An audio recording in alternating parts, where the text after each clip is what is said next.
Hey everybody, Captain B-Nard back here with another Wi-Fi battle.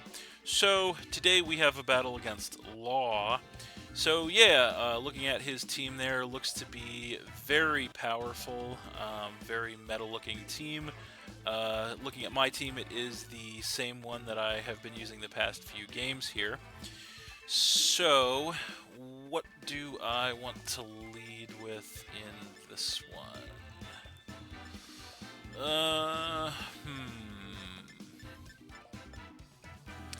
I think we're going to go with the Probo Pass, actually.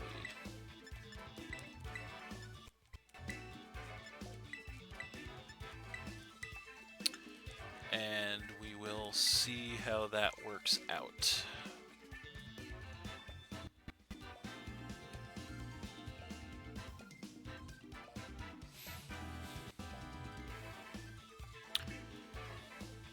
All right.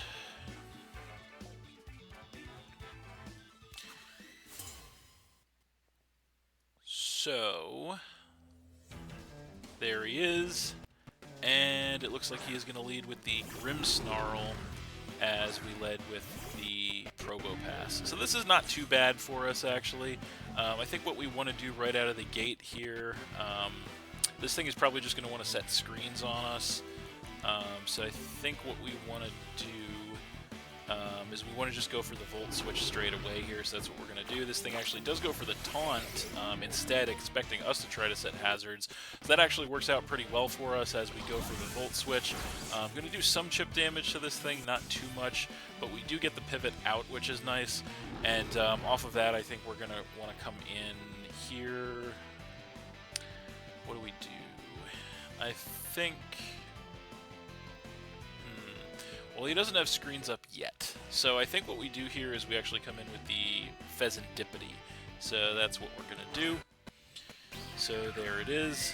And so I think we try to take this thing out to minimize the amount of screens it can potentially set up. We just go straight for the play rough here. If he does switch out, hopefully get some damage on something else. And we'll see how he wants to play this. So he could potentially not have screens, although these things usually do. But yeah, we'll see how he wants to play this here. How does he want to play it? That is the question. So he is actually just going to straight up withdraw the Grimmsnarl, not wanting to take a big attack on it. And he's going to go directly into the Lucario as we go for the play rough. Going to do some great damage to that thing, actually, knocking it down by about 2/3. We are max attack, actually. So that is pretty incredible. But we definitely don't want to stay in this turn. We don't have the greatest of switches to Lucario, but we don't want to take a steal move with the Pheasantipity. So, I think we actually just switch into the Cramorant. I think that's our best bet, so that's what we're going to do. We do have the resistance to both this thing's stab moves, although it can have a lot of other coverage options, obviously. But we come in with the Cramorant here as he goes for the Earthquake, so that's actually best case scenario as it does not touch us. So yeah, that worked out very well for us. This turn, I think we just go ahead and go for the Surf. That's exactly what we're going to do. And he is actually just going to straight up switch the Lucario. Maybe it's choice, maybe he doesn't have a move for us. But either way, he goes into the Grimmsnarl once again, as we do go for the Surf here. And that is going to do some chip damage to this thing. Not a ton, but it gets him to about half, and we do catch the Arrokuda, obviously, to load up that Gulp Missile. So this turn, I say we just go for another Surf, trying to wear this thing down even farther, as this thing does go for a Reflect, which is going to go ahead and increase the physical defense of all of his Pokemon for several turns, interestingly enough. The next Surf, not quite enough to take him out, but he may or may not be within Gulp Missile damage range to be taken out at that point. So I think what we're actually going to do this turn is we're actually going to go ahead and go for the Defog to get rid of that screen. And he may set the other one, as indeed he does set the light screen as well. So that's actually going to be really good for us, because he sets the light screen, we go for the Defog, which is going to go ahead and cut his evasiveness, but more importantly, get rid of the Reflect and the light screen. So that is very critical for us, obviously, keeping those things off the board so we don't get put in a tough spot because of them. So I think this turn we probably just go for the Surf again, finish this thing off, hopefully. I think that's what we're going to do. And we'll see what he wants to do here, as Cramorant is kind of handling business for us at this point, which is nice. But we'll see how he wants to respond. That means he only has one attacking move, as he actually does go for the Light Screen once again to get the special defense increase for all his Pokemon. Is it going to be enough to survive a Surf? Yes, unfortunately. That is enough to let him live one more Surf, which is very unfortunate. But now he's definitely within Gulp Missile range if he attacks us, so I think we definitely just go for another Defog this turn. So that's exactly what we're going to do. He does go for a Taunt, which is unfortunate. So he expects the Defog, goes for the Taunt, and so yeah, we can't use the Defog now. So that is very unfortunate for us. So that is going to let him set up the other screen. And so we definitely don't want to be put in that situation. We've been put in that situation on a game before, and it did not end well for us. So what we're going to do this turn instead, I think, is we're going to switch directly into the Ninetales. And reason being is that we do not want to leave this thing with screens after it. Let this thing go down with screens on the field. So we're going to come in with the Ninetales. Going to go ahead and get the Drought to turn the Sunlight harsh. As he does go for the Reflect, it is going to give him that physical defense increase on all of his Pokemon for several turns. So we're in a tricky situation here. I think what we actually want to do, knowing this thing has basically no attacking moves, it's only probably has Spirit Break as its fourth move that we haven't seen. We could try to set up a Nasty Plot, but knowing this thing has Taunt is a problem. But even so, I think he could switch, honestly, or he could Taunt.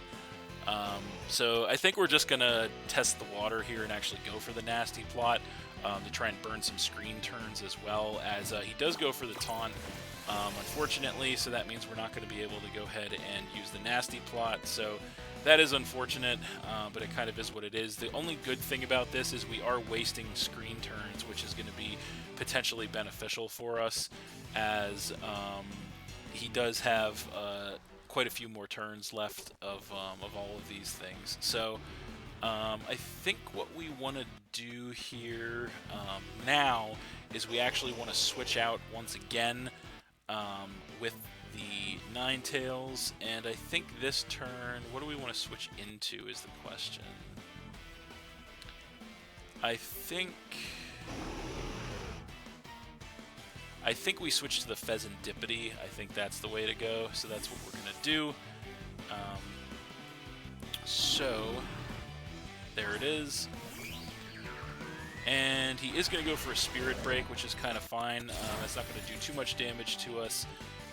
He does get the crit, actually, which is a little unfortunate. And he gets a special attack drop, which doesn't matter, thanks to us being a physical attacker. And then we do get some HP back with the leftovers. So we are wasting screens turns here, which is valuable. I don't know how much more of that we can do, though. I think this turn, what we do here is we actually go for the U-turn to try and take him out, as he does go for a Taunt once again. So obviously if we went for a status move, that wouldn't work.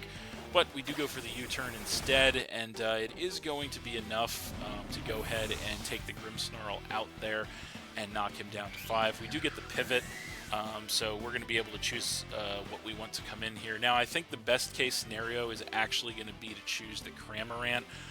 Reason being is because we want to be able to put pressure to get rid of those screens, even though he doesn't have a ton of turn of the screens left, but he has enough to the point that it could be a problem. So he does get to choose a matchup on the Cramorant, unfortunately. We'll see what he wants to choose to face the Cramorant. We will see.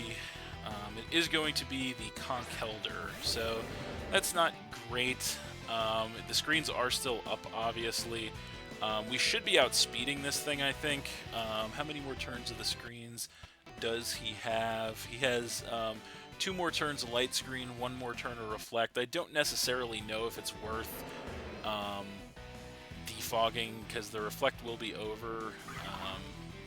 So I'm not sure if it's really worth defogging at this point. We might just want to get some damage on this thing. So I think I don't know if we want to take a big shot with the Cramorant either. And this thing does have a really wide move pool. That's kind of the other X factor. How do we want to play this? I think we're just going to straight up switch into the into the Trevenant. So just trying to waste some of those last turns of his of the screens here, see what he wants to do. Scout his set a little more, so there it is. And he does go for the Thunder Punch. He did have that on deck, so that's not going to do much of any damage. But then he is going to get burned with the Flame Orb, so that's obviously a problem. That's going to activate his Guts to go ahead and boost his attack. So the question becomes at this point, how do we want to handle this? So it looks like, yeah, it's the light screen that's going to expire this turn. So we don't really know what set this thing could be rocking. It definitely could have knockoff, which would obviously be awful. It would take us out, I think.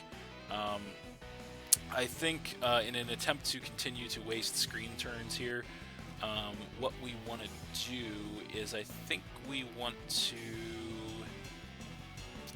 How do we want to play this? We're playing a very intricate game of chess here at this point with this thing. I think we switch into the Pheasantipity here. That's what we're going to do. So we're trying to feel this thing's moveset out farther, but also trying to waste screen turns because we know not much of anything we do is going to do much damage under the screens. He does have the knockoff. He does go for it. It does a ton of damage despite being resisted, and it does get rid of our leftovers on the Pheasantipity as he does take some damage there from the burn. So the light screen is over, which is good. That means that his special defense increase is going to be gone. I think, unfortunately, even though the physical defense increase is still a thing, I think we just go for the play rough to try and chip this thing. So that's what we're going to do. Not a ton else we can do. We're not going to get out of this situation unscathed, obviously. But I think that's our best course of action here, and we'll see what he wants to do. So, what is it gonna be? He still has the Reflect for a couple turns, so it would be smart for us to try and hit him on the special side if possible. But we will see what he wants to do here.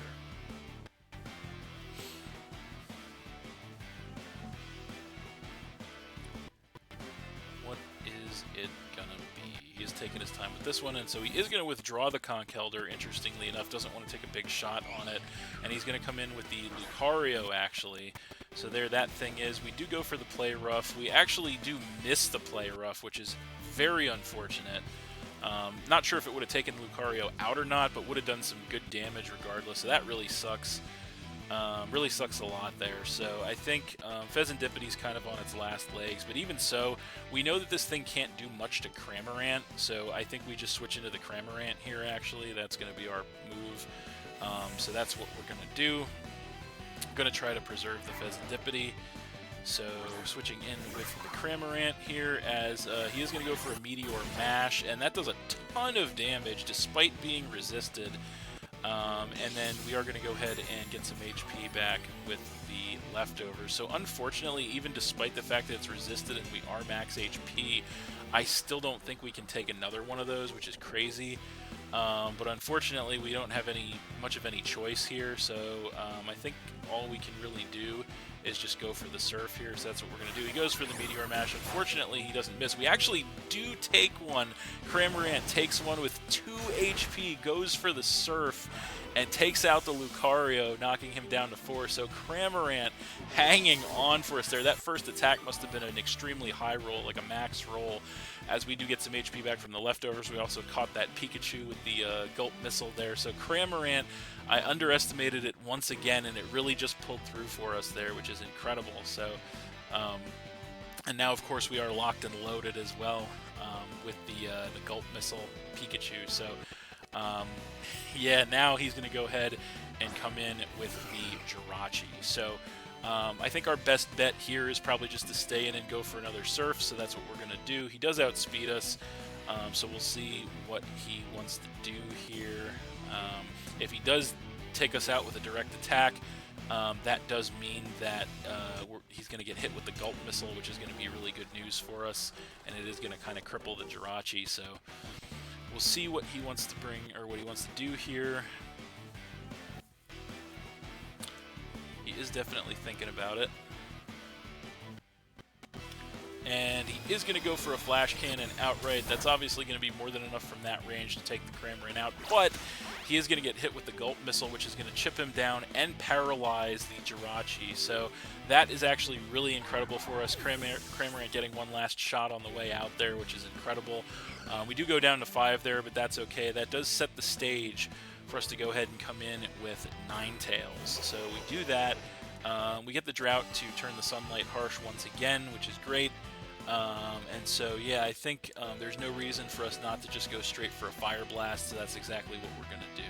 And we should definitely outspeed this thing now that it is paralyzed. So we'll see what he wants to do here, if he wants to stay in. He does have limited switch options to the Ninetales at this point, so we'll see what he wants to do.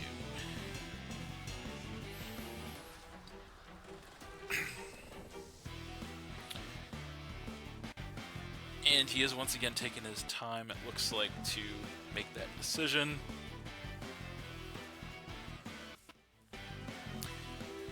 So, what is it gonna be? And so he does stay in, realizing he doesn't have a great switch. We go for the Fire Blast, we do connect with it, and that is more than enough for the Sun. Max special attack to take the Jirachi out and knock him down to 3. So that is a great turn for us for sure. So now we'll see what he wants to bring in response to that.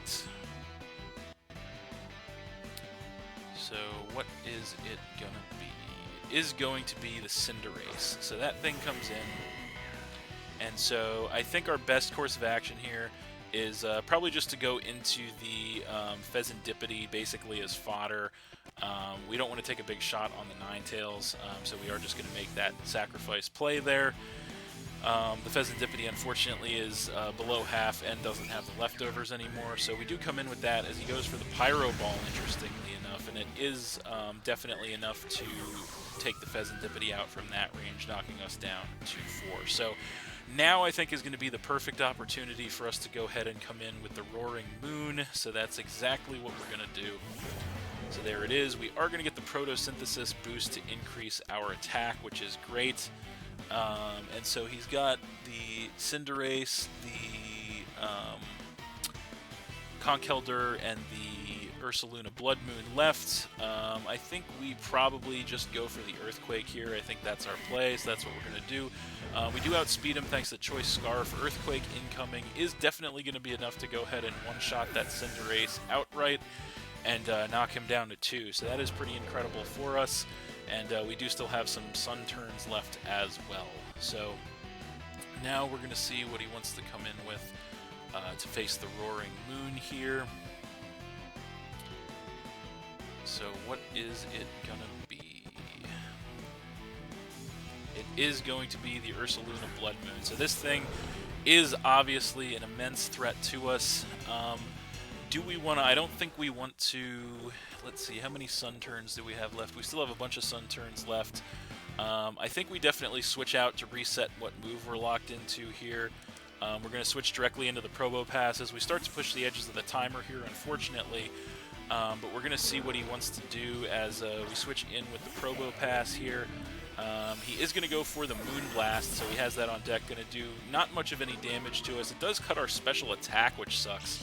But then we are going to get some HP back with the leftovers. So I think we definitely go ahead and go Flash Cannon to try and chip this thing as we do. He goes for the Earth Power, unfortunately does outspeed. Earth Power incoming. Obviously there's no way we can take that, so the Probopass goes down, and we go down to 3, but that's okay. We've kind of set the stage for Roaring Moon to come back in here, so that's what we're going to do. And so we do get the Photosynthesis boost to increase our attack once again. I think just to be on the safe side, what we're going to do here is we're going to go ahead and Terastallize to a Steel type, and we're going to go for the Outrage, because just in case this Outrage is not enough to take the Ursaluna out, this will hopefully ensure that we can take a Moon Blast or a Blood Moon or something. So we're going to go ahead and pop our Terra here on the Roaring Moon, trying to give Roaring Moon its time to shine. Going to go ahead and Terastallize into a Steel type, of course, which is going to lose most of our weaknesses there, which is obviously great. as we are going to go for the Outrage. We are at the increased attack. It's not nearly enough to take this thing out from full. He does go for the Earth Power, anticipating the Terra, actually. Gets a critical hit and actually takes the Roaring Moon out, which is really, really, really unfortunate for us. So Roaring Moon just goes down, and we go down to 2 there. So Roaring Moon, unfortunately, just falling victim to the worst of circumstances once again for us. But we do still have Ninetales. We come in with that. Not much time left here. We're going to Solar Beam with less than a minute left on the clock. We're going to go for the Solar Beam and see what we can do here. As he stays in, we go Solar Beam. It doesn't have to charge thanks to the sunlight being harsh. We do nail the Roaring Moon, or we do nail the Ursaluna with the Solar Beam. It is enough to go ahead and finish it off from that range, knocking him down to just 1 Pokemon.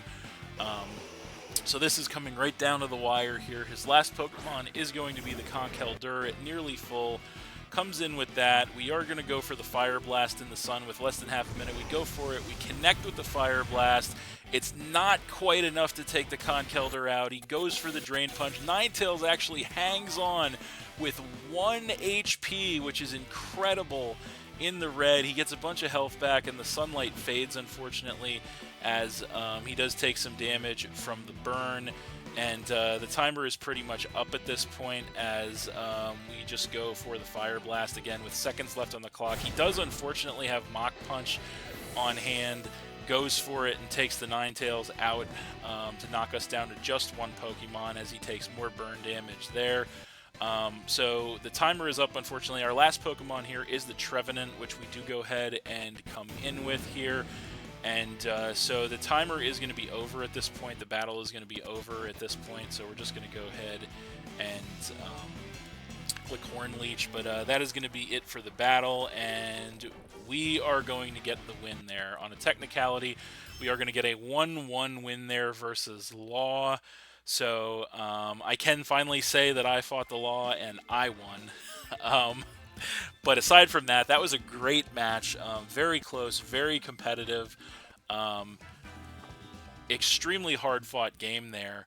And just an all-around good one. Unfortunately, the timer does end another game for us. Now, it is really going to be, it really would be kind of a toss-up to see what would have happened at the end of that game there. Because obviously, we're not sure. I'm not sure who's going to outspeed who, as Conkeldurr and Trevenant are both pretty low speed tiers. But if we outspeed, I'm pretty sure we take him out with a Horn Leech, and we win anyway. If he outspeeds, if he has knockoff, we know 3 out of 4 of his moves. We knew Thunder Punch, Drain Punch, and Mach Punch.